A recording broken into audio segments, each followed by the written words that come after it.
Hey guys, welcome to the HKC 217 podcast powered by All Seasons Energy. This week's podcast is sponsored by Gas-Tight Industries, who have continued to support us in my 2023 season. Yeah, Gas-Tight Industries, I've come on board again, supporting Hudson another season. They are experienced domestic plumbing and heating engineers for domestic boiler installation, boiler swaps, first time, central heating and general plumbing and boiler services. They provide plumbing and heating and gas services to the domestic and commercial/industrial sector, we shall say. A lot of stuff that. So, I'm saying now, as we roll in to episode 24, this week's episode will cover the Spain trip, flat track level 2 training, winter training plans, my new vlog, which is on my YouTube channel, and the MotoGP Fantasy League, which is the new one for this year. Yeah, well, everybody needs to hurry up on that because that actually starts next week. So, yeah, we'll rewind to what we've just come back a few weeks ago, which was the Spain trip. So, as we are going to roll through this podcast, and as we mentioned before, that we are not going to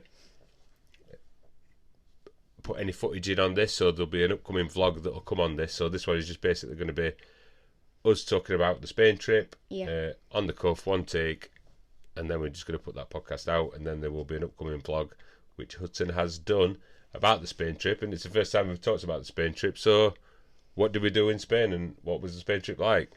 So Elaborate. It was really nice, to be honest. We thought it were going to be quite cold because we were looking at the weather like a couple of weeks before and like a week before, and it were getting closer. We're like, no. Better than England, but yeah, better than England, but we were like, we thought it were going to be warmer, and then it got went the day before. Probably about 3 days before. 3 days before we were flying out, and the temperature ramped up. It got. I think it was like a mini March heat wave, let's say. Well, yeah, Mum said we had a heat wave. We're only 24 degrees, nothing too much, but. Obviously, you guys had snow over here snow. while we was out there in Spain, so that was fantastic. So we firstly went out there, we had a rider coach out there, Dico, which was absolutely amazing. We went out there with Foley as well. Yeah. There was a few people that we'd obviously seen on previous years who were out there. This trip is really well organised. You get transportation. A lot of people stop at the Grand Bali Hotel. There's 50, maybe more than that. Yeah, probably more, to 60, 70. So there's a selection of kids riding, so there's Metrokit bikes. There was a few other O'Valley riders that we didn't actually know that were there. Somebody we went with last year, Paul Robinson, so that's Max Robinson. That's his lad, who's from, I think, is the Irish Bam Bam champion, so he's going to be riding a O'Valley, which is really exciting. So we're seeing them again. He's good. His dad's related to the Dunlop family, which is pretty immense, really. What else can we talk about there? So yeah, we went out there with Foley. We had his rider coach out there, so Dico come out there with us. That were absolutely fantastic.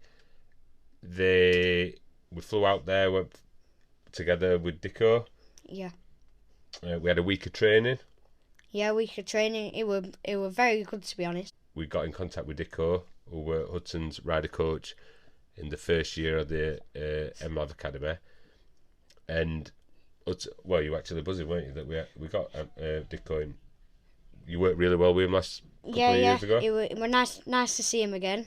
We definitely thought you were a lot more experienced compared to last time we seen him in the academy. Yeah, but he won't mind us saying that. So on the first year when we were with Dico in the academy, obviously the academy just started. He just started training people as well. Obviously he had the experience, and Dico won't mind him saying this because I said this to him, that you could tell that he'd worked with the academy for 2 years at BSB in the BTC, and Hudson could tell the level of I wouldn't say communication because he always got on with it, but the level of training with kids, but it was the level of kind of a bit of communication because he knew how to relay the information that he already knew when we were in the academy. So much better. I was really really impressed with that, with how we worked, and we had set plans every day on what we were going to work on. Yeah. Dicko took his super mini bike out there as well, so he were allowed on track during Hudson's sessions, which were fantastic because he could watch you ride him round and you could follow him round as well. Yeah. I mean, like, it's first time Dicko's seen Hudson ride in person for a couple of years. Yeah. So he were really impressed with how you went on. Obviously, Thor was there as well, so that were really good. But like the 1-to-1 training or 2-to-1 training, let's say, were really, really worthwhile. Yeah. I'd say, it were a lot better being with two people because it could go off track and speak to Thorley whilst I'd be on track, and then when I come back, Thorley'd be on track, and it kind of worked out really good. Worked out quite good. So we took both bikes out. Well, we took a couple of bikes out there. So we took a 110 and a 140 bike out there. So there was like I wouldn't say it was just two kit. Two metric kit ones, 2 minute, what do they call them? Gear bikes?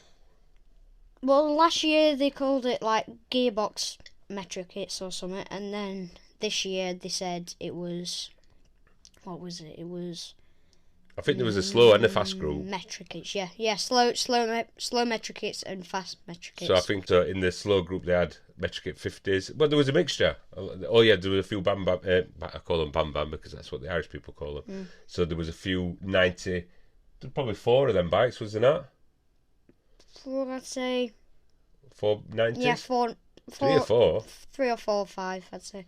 So they went out in that slow group. So Hudson went out on his 110 in that group, and then in the fast group, Hudson went on his 140 bike.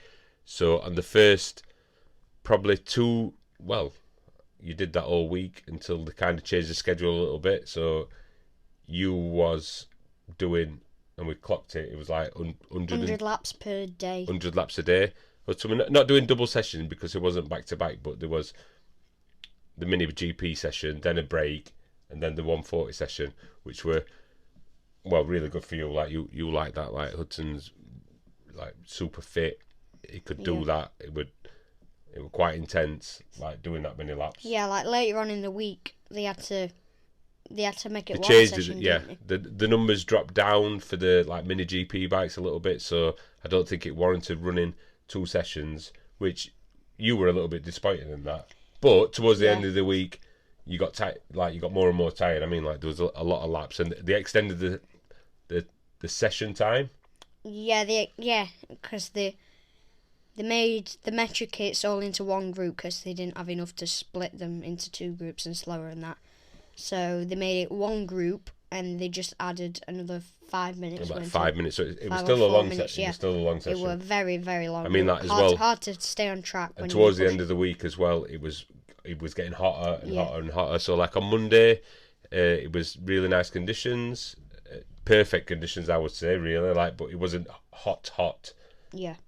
Tuesday got slightly warm. So Monday, if you can remember when we got to the track it had rained in the early morning, so it was wet, so nobody went on until about 11 o'clock. Still a little bit sketchy, like the conditions of that, the surface of that track, it's not like proper tarmac, it's a bit like, weird. Well, last year we said it was concrete, weren't it? But in the wet anyway, it's like you can't really ride. Well, you can't slippier ride than Wilton Mill. It's like you can't Wilton ride it in the wet. ×4. But it does dry really quickly. Yeah. And again, as Tuesday it got warmer, Wednesday it got warm. Wednesday we had to change the tyres. Obviously Thursday and Friday it just got hotter and hotter all week. Yeah. Obviously more taxing on the riders a little bit as well. So yeah, a really good week there. Worked really well with Dicko. Did a lot of bike setup, feedback. Hudson being able to feedback, which has always been good with, but it's funny. Like obviously Hudson feeding back to me, but feeding back to somebody who's experienced like Dicko, this is a little bit of a different level where he's like, yeah, what we need to do is this for that. Yeah, it was nice to be able to come in and Dicko, I'd be able to relate to Dicko, and he'd like, not saying you don't help, but like I'd be able to come in and me and him would talk about it, and then we'd do something to the bike, and we'd go out next session and Did it feel better? And then we'd come in after that session and we'd be like, did it feel better? Do we need to go back? Do we need to go down one more? And we'd just have a good conversation about it, and then we'd finally get it. And like Dicko kind of like flipped in between going out on the bike with him and then watching him on the track as well. So obviously it's a mini bike track. So I mean, like Dicko must have put in some serious steps, because when he was out on track, he must have run like round the session pretty much to every single corner. Yeah. And like analysed him on every corner. That's like one of his things that he does, doesn't it? He like goes to each corner and then he'll give you a thumbs up, and then he'd run to like the next corner, and then he'd watch you on that corner, and he'd go around to pretty much nearly every corner. And he might have spotted some bits, or you're doing this or you're doing that, or look at this bit. And I mean, like, we're looking back on the GoPro footage, we utilised a little bit, a lot more technology that I thought, like looking back at the GoPro footage, looking back at the orthono, which is something that we do at the track, but change different, carrying different gears in different corners as well, like trying that were good. Carrying fourth on the final corner, dropping it to third, trying to sneak in third on that intersection, which you kind of struggle with. Yeah, I kind of struggled with that, like leaning over and flicking the gear. I just found that quite weird and hard to understand. Like, not Isaiah, I forgot his name. Sorry, apologies. Sullivan. Sully. He was saying like in this middle section, it's like a double right hander, and he was saying flicking to third, set it up, and then go back in. And very similar to like what Hudson really, kind really, of like understand it. Yeah, Hudson very similar technique, let's say, that what happened at Red Lodge. Yeah. Similar to that, where you had to sit it up a little bit. Now you can gear it differently, but he tried that, and then he tried the other one, and that sector actually where Dicko went, well, it seems like it still works on that way. It's not like it's slowing you down a lot. Yeah. So yeah, we like worked on so many things, trying different tyres, different Pirellis, trying PMT track. Obviously, we use it for a little bit of testing, trying different tyres out for the upcoming season. Again, we had to change the tyres because didn't really like last year. I think we used like slightly harder tyres because it weren't as hot, really. Yeah. This year we needed to put the other tyres on, so that were good, and the weather was fantastic. We went in sort of like shorts and t-shirt all week. Met up with Harley towards the end of the week. There were a lot of riders there, so there were Harrison. I always forget his second name. Harrison McKay, is it? McKay. See him at flat tracking? I think, yeah. Don't take his word on for that. Sullivan. Obviously, Sully were there. He was there like Monday, Tuesday, Wednesday. So he were riding. He jumped on Thorley's 140 bike, I believe it was, a little bit. So that was good as well. Like, he hanged about with for like the 3 days. There were a couple of other BSB riders there that were obviously just practicing on the mini bikes and like I believe they were like Moto 4 bikes. Yeah. That was a fast session. Fast session, yeah. Who were there? Who were there that Dicko said? What was that guy who we got a picture with? I forgot his name. Oh, Brad. I've got a photo of him, haven't I? Brad. I'm rubbish with names. We'll pass on that bit, but yeah, we've got a photo of that. We've got a photo of that, yeah. There were a lot of like BSB kids there as well, so they were really good. And a few of them, I think they went towards the end of the week, so they went across to probably to Cartagena, I believe. Yeah, because there were another testing happening down there as well at Cartagena. That there were a lorry going over there, weren't there? So yeah, really, really fantastic week. Like 5 days solid on track. Fantastic weather. Yeah. Met up with Harley towards the end of the week, so they come across from Cartagena. Met with them at the end of the week. Yeah. And then we went into Benidorm on the last night, which was really good. I packed all the bikes away in the afternoon, probably 2 o'clock, 3 o'clock, all finished. And then we went into Benidorm and had a drink on the final night, which was really good. Met up with them. Yeah. Then we flew home on the Saturday, early Saturday morning. Yeah. So yeah, really good. So that pretty much covers that. So we've got Hudson will be doing. I've got to edit this together. So again, this one won't have any video. Won't have any video in this. So we're just gonna that'll be in the vlog, which you'll be able to see. Probably link in the description when I put it in the vlog. Yeah. So we'll move past that onto what we did last week, which were flat tracking level 2 course. So when we come back on the Saturday, the week after that, we went to flat tracking level 2 course with Pete, which were another fantastic day. 8 riders there, really good training. I could kind of tell, like Hudson, I don't know if you really noticed, but you could tell obviously you'd had a week on the bike in Spain, and then you went straight there and you were like flying.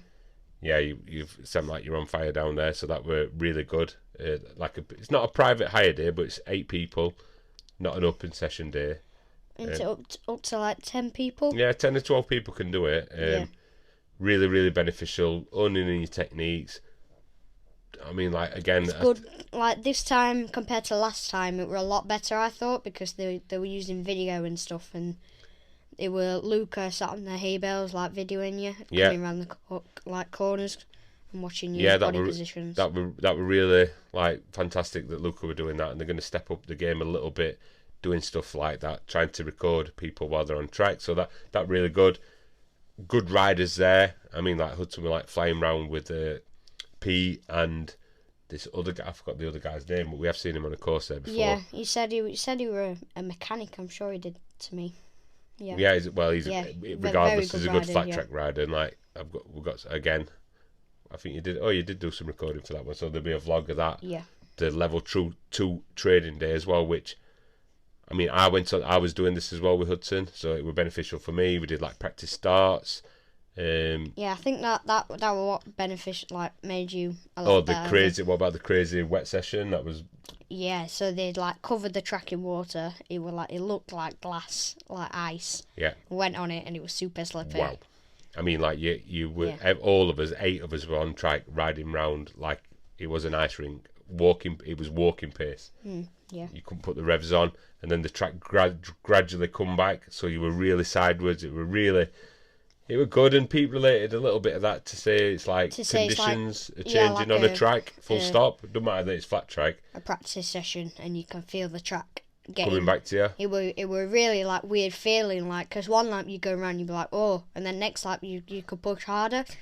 And it was like I wish I'd have done really exaggerated. So we didn't know we were actually going to run on it there. We thought dinner were a little bit longer, and then we were just about to set up the GoPro cam. And I wish we had now, because if we'd have recorded that or time lapsed it over the 15 minutes, it would have been amazing. Because obviously we went round right slow, and slowly, everybody's going faster and faster and faster. It was absolutely crazy, unbelievably, probably because of the weight of me on the bike. You didn't come off. I came off about, I'd say 2 or 3 times. But the bikes, it was unbelievably slippery. Like, you'd never ride it like that on a flat track weekend. But I had an advantage there because I was planted a little bit better on the bike, so I was actually overtaking Hudson because Hudson was struggling. Yeah, I was coming round corner, and both of my tyres, normally like you come round and your back end and just like swerve out. Both of the tyres were like going at the same time, so I'm like sliding. And then my front were just tucking. Yeah, it was. We'd never seen that training method before. Yeah. The starts were really good. Different TT layout with the jump in a different position. That were good. We got that sucked in, and we all went there. And again, it'll be in the vlog that Hudson does, or we do later on, where Pete kind of like asked everybody individually at the beginning of the session. That what you wanted out of the session, what you wanted out of today. Yeah. Where did you want to improve? Like we did a few little things. We tweaked your bike a little bit. Tweak my tyre pressure a little bit. So you said that you struggled on the last round, on round 5 of the flat track, saying it feels like my bike's sliding out a little bit. So we did a bit of a pressure check on that bike. And we're like, all right, we'll knock it down. We'll knock it down this much. And you said it felt a lot better. So it were. Pete said, I mean, like Hudson's so light that he kind of, it's a bit of a disadvantage in some cases. In some cases, when it's super slippery, then it is a disadvantage, like the track they were on. But as a weight advantage down the straight, then that's like, hard to explain really. Like if you're not on a slippy track, then you're faster down the straight. Also, another thing that we did was like the drag strip race challenge thing. Yeah. That were good. That were good, yeah. I won that, didn't I? So Hudson won that. We just put that down to weight. I'll say nothing to do with reaction time or anything. But Hudson won that. 2.8 seconds. I think it was 2.9. I think it was 2.9. Chloe were 3 seconds, and they were like 3.1, 3.2, and people as well like struggling on having a first gear, second gear thing. So you got time to practice that. Also, I got rid of I had to say it out. It was like an open conversation. I'm admitting I kind of admitted that when you grid up on the race, like obviously into the first corner, it's super manic. I've got the first gear done, but I kind of sit back a little bit, or sometimes I'll just let people go instead of battling for that win. Where that's half a battle. Like the first corner. It's critical. If you don't get a good start, then you're pretty much done. To say how short the races are. Yeah, well, I wouldn't say you're done because obviously there's chances of overtaking. There's always a chance of overtaking, but you're on the back foot immediately. And I'd easily on the last round, especially on the T. It was mainly on the TT one. I still can't understand. You'll see it on the vlog. I don't understand why you did that. I don't. Yeah, well, again, it's just nerves and thinking you're going to fall off. Isn't it? Yeah. Thinking that everybody's going to fall off in front of you. Me trying to play it safe, thinking, no, I'll let everybody crash and then I'll overtake them. That's what I was thinking. Or everybody have a little bit of a collision in first corner. Yeah. But on the TT track especially, that is definitely a race at first corner. Yeah. Now, on the oval, or the diamond oval, or the jumped oval, it's a little bit more wider. You can kind of go 3 or 4 abreast on first corner because obviously it's the oval, so you kind of get... So, again, more manic on the TT. And it does show, when I'm talking about results on what I had, that I did better last time on the oval, and then on the TT one, where I probably bottled it on the first corner, that I had bad results all the way through the second half of the day because I did that, and I had to say that.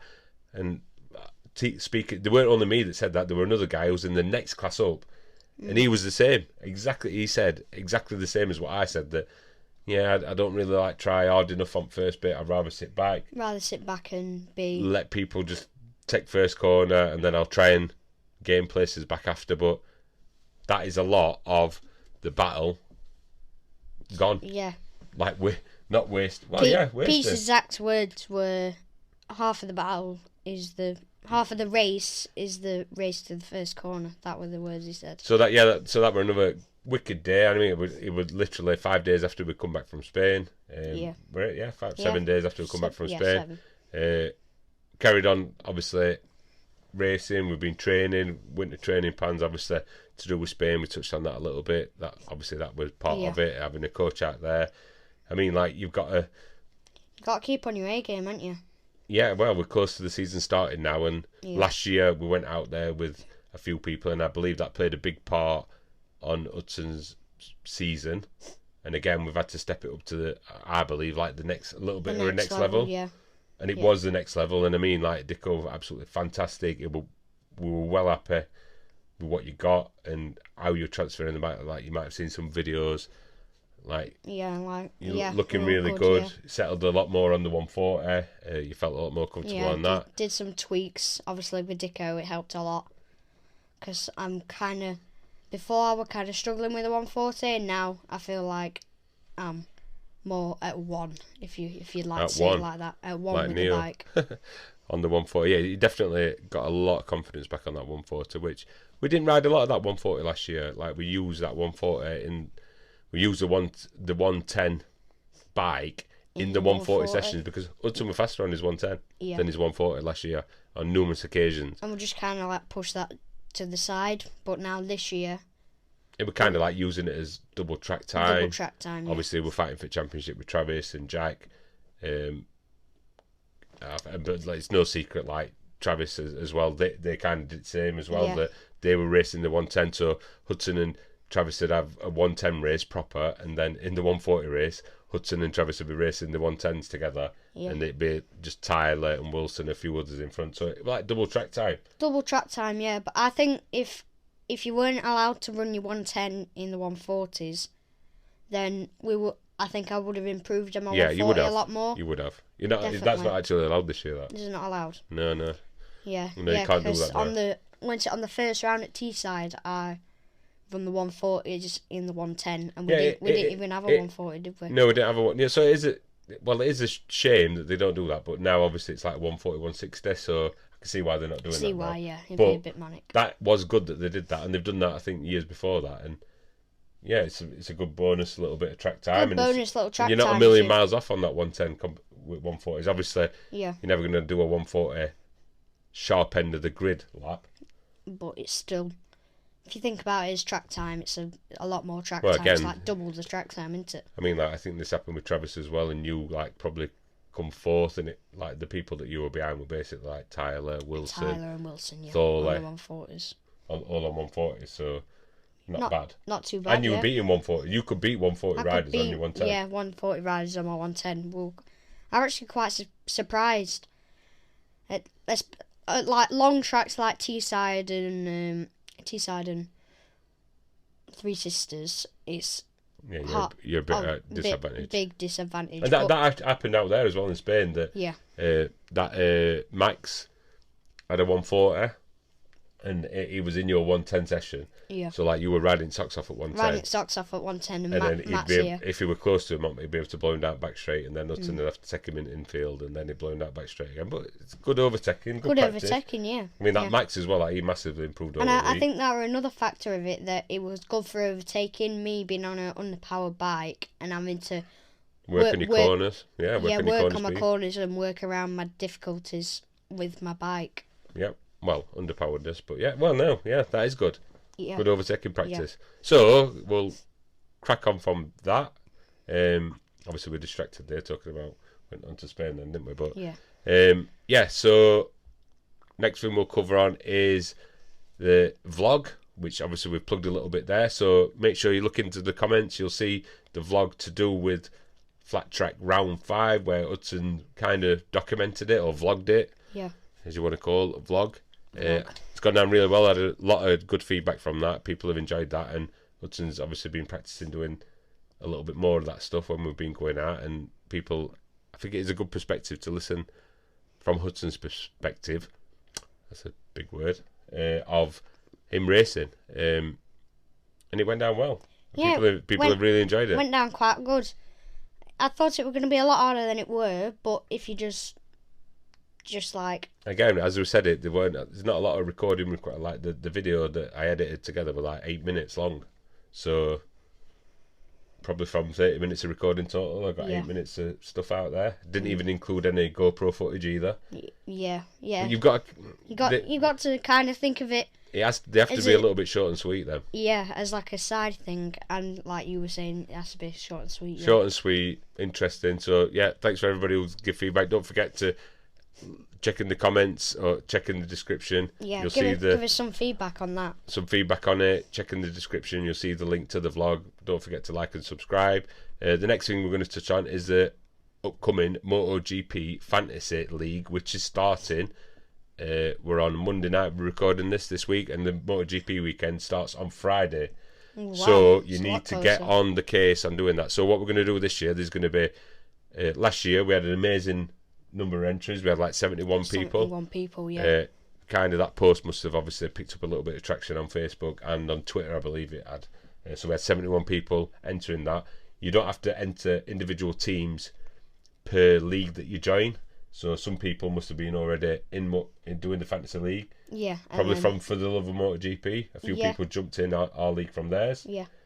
So hopefully we'll get everybody in there again, and for first place there'll be a prize for first place, and then another bonus thing that we're going to be doing is there'll be a separate league. You don't have to have another team again, you can have the same team in it, and if you're a Patreon member, the first place will win a prize. We've just been discussing what prize we're going to do. We're either going to give something away like up to like 25 quid in value, or we might do a first, second, third place in prize. Depends on how many people join, but that one will be and as well, like, we'll put some options out there and comment what you want us to do. Yeah, what you want us to do. But so there'll be a free version which anybody can join.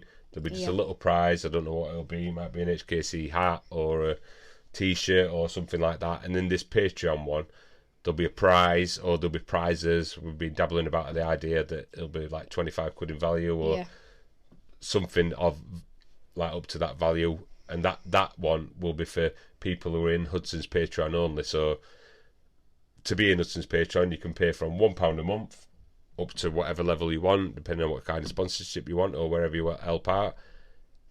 And if you're a Patreon, you'll get a separate entry into this other league, and it's the same team. So yeah, same teams, but you just can be entered in both leagues. Be entered in both. So you can have a joint free version, or you can join the Patreon one. Obviously, the Patreon one's got a better prize.